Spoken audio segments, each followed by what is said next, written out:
and welcome to episode 2, series 2 of Inside the Studio. I'm Pete Heslop. And I'm Dan Jones. And we are Steadfast Collective. We're a digital product studio based just outside Southampton, and we are lifting the lid on what it's like to run an agency.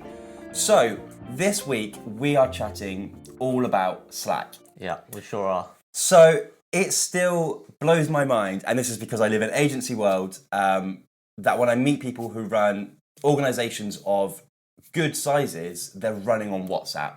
It's crazy, isn't it? And I just think, how do you A, turn off, and B, organise anything? Blows my mind. It's crazy. And I think over the last few years, we've seen this transition between sort of people just using different like chat solutions to having actual tools that fill this purpose. Yep. And really give a bit of structure around sort of live messaging or sort of even sort of asynchronous messaging. Yeah. So I think, let's get started. So tell me a little bit about how Slack started and what the problem it is trying to solve. Yeah, so I picked up this magazine. It's called the Side Project Report a couple of years ago now when I was in Bristol once. And I was flicking through and I saw this story about Slack, and I've got some notes. So Stuart Butterfield started a game called Glitch.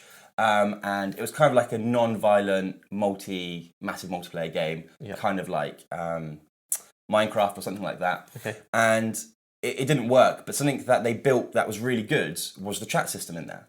And they ended up spinning that out into what is now Slack, a multi, worth millions and millions unicorn. Yeah. And essentially what Slack is it's throwback to MSN. Yeah. I like to call it MSN for adults. It's MSN for work. That's amazing. So it's a place where you have different channels and different ways of communicating with different people. Yeah. So you would have your general channel, potentially a random channel, and then you're able to create small groups of people or open channels of communication. Yeah. And essentially you can use text, you can send notes, pictures, video, whatever you need. GIFs, importantly. And it's a free service up to a certain size with certain limitations, and then it becomes a paid service. Yeah. It's very comparable to back in the day. There was what was the one by Jira by Atlassian? God, I can't remember. We'll have to look it up after the notes. And Microsoft Teams is kind of the new player in town, which is kind of Office 365's solution to that. So why might you use Slack? So you're thinking, that's cool. I understand what Slack is, how it can potentially help with communication, but like, why? Yeah. So we use Slack internally to help manage our projects, our team itself, and to get sort of notifications from different services we use. So let's break that down a little bit. Yeah. In terms of the channels, we will have sort of general channels where we can put company information, upcoming events, and sort of things that we need to know about. We've got like random channels where we can just have a bit of a joke and a laugh and share something that we found funny. And then we've got channels for our projects themselves. So we've got a channel for each project that we manage. Yeah. And within those channels, we can have conversations that relate to that project where they're sort of siloed and sort of it's really easy to go back through the history of that chat for that specific project. So different agencies do this differently. I've seen quite a few different kind of layouts, but we do like to have it per project. Yeah. Which means that Slack channel may have a lifespan. It may at some point close. Yeah. And if a client has multiple quite different projects, not projects with different phases, but multiple different projects, we would like to split them out. Keep them out, separately. And it's really good for giving focus to the conversations in that channel. Everyone that's in that channel is aware of what's going on. They can see what's going on. They can look back at the history. And it also means that you've not got one big channel that's got lots of conversations going on. It makes it just this loud noise of conversation. And that's really helpful. And then the other thing that we use Slack for is notifications from the different services we use. Yeah. So as an agency, we manage lots of servers and have lots of tools that we use, and we use it to get notifications about when websites go down or when we've pushed some new code up to a website, or even when sort of we get documents signed or Even for that matter, when we've got it integrated with HubSpot now, so when we sort of move people through our sales funnel, we've got notifications of where they're at, and we can see it with the team.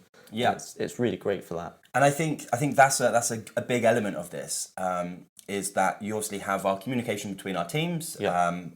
You know, the dev team have their own channel where they can talk about code and whatnot. We then have the ability to bring in those external things. And that for me is one of the key elements of Slack. And I think could appeal to potentially a lot of people, especially if you run a small business. You might think, you know, I always see the person I work with. We're a team of 3. Why do I need to have this? Yeah. But being able to bring in things like, you know, it could be anything. So let's give an example. So you run a small brand, you sell t-shirts. Okay. There are some reasons why you might use Slack. So for instance, you might be on Shopify. You could have Slack set up in a place where you have a sales channel where Shopify pulls through, and every time you get a sale, it dings. And you can celebrate it, or you can do whatever you need to, or you could have it reported into the day. You can pull through that data. You might then be able to integrate with something such as your support platform. So then when support comes through, you can deal with it and create this kind of holistic place where everything in your business happens. And for us, that's really important. Where we are quite a busy team, spread over lots of different things, we don't want to be looking for information here, there, and everywhere. Having that one place where that's where internal stuff happens means you open one app and you see a lot of stuff. So it's sort of like a hub of the business. It's where we can sort of go in quickly and we get all of those updates for all of the things that we care about, and we can share information about things that have happened. And it sort of acts as this main ecosystem for us where everything sort of lives inside of there, and it's where you can go for updates on basically anything. Yeah, for sure. And I think that's a really good system to have in place. Yeah. So one thing that we're going to go on to a few tips of how to use Slack successfully if you're not currently using Slack. But one thing I want to touch on with Slack, and the reason why it might be something you need to implement, or something such as Slack, is I'm a firm believer that WhatsApp, SMS, and calling, unless you're giving your team work phones, it just feels like you're crossing a barrier a little bit. Like you can turn off Slack notifications or just not have Slack installed on your phone. So if I send you a Slack at 11 p.m. because I'm working late, you don't need to know about it until you get into work the next day. And that's a better work balance, where if I send you a text, even though I don't need you to read till 7 a.m, you're going to see it. You're going to see it, and it's going to be more actionable. And that's kind of my first tip of running a successful kind of Slack little community, is that it needs to be a place where instant response isn't necessary. It can be quite passive. You should be able to open Slack, ignore it until you're ready, rather than being bombarded with notifications. And I think some people get quite overwhelmed when they're first in Slack and being like, I need to read everything. You don't. If something's urgent, someone can send you a DM, write urgent or something. But most of the time, it's very passive, and that's the way I prefer Slack to be in our studio. You can always treat it like email, and I know people use email differently, but you can treat it as, so you've sort of got an unread inbox for each of those things, and you can just come back to them when and if you need to. And if it's really important, then you'll get a notification. Like personally, someone will send you a message. And even those you don't need to come to straight away, you can set your away status and people can see that. And then you only need to get back to that when you want to. And I think the tools are there to make sure that you're really finding that balance and making sure that you're not sort of getting notifications outside of when you want to, and you're working in a way that is comfortable for you. I think they've put a lot of tooling around that, and I think it's really good. 100%. So we've got 2 more tips. Let's go through them. My other tip, which I'm a big fan of, which always makes everyone laugh, is I will jump in a channel if I've got something to say. You know, a client called, can you give them a call back for a particular project? I'm going to leave that channel straight away. I have no business being in that channel. And everyone finds it hilarious when I jump in a channel, say one word, and jump out again. It's great. Every time you go, we leave like a little bye gif, and it's just someone waving. It's great. But it gives a better experience because I don't need to know about projects that I'm not involved in. And I think that helps with not being overwhelmed with the amount of stuff that happens in Slack. I think it's really important as well at like a high level when you're looking at so many different projects and you're involved in everything. It's overwhelming to be sort of getting every notification. Yeah. And if it's important, you'll get tagged, or someone will make you aware of it. And I think it's fine for the day-to-day if you're like a developer or something and you're looking at specifically like a development channel. But at a really high level, when there's so much, just filter it down and make sure that you're only sort of subscribing to those channels that are required for you. Yeah.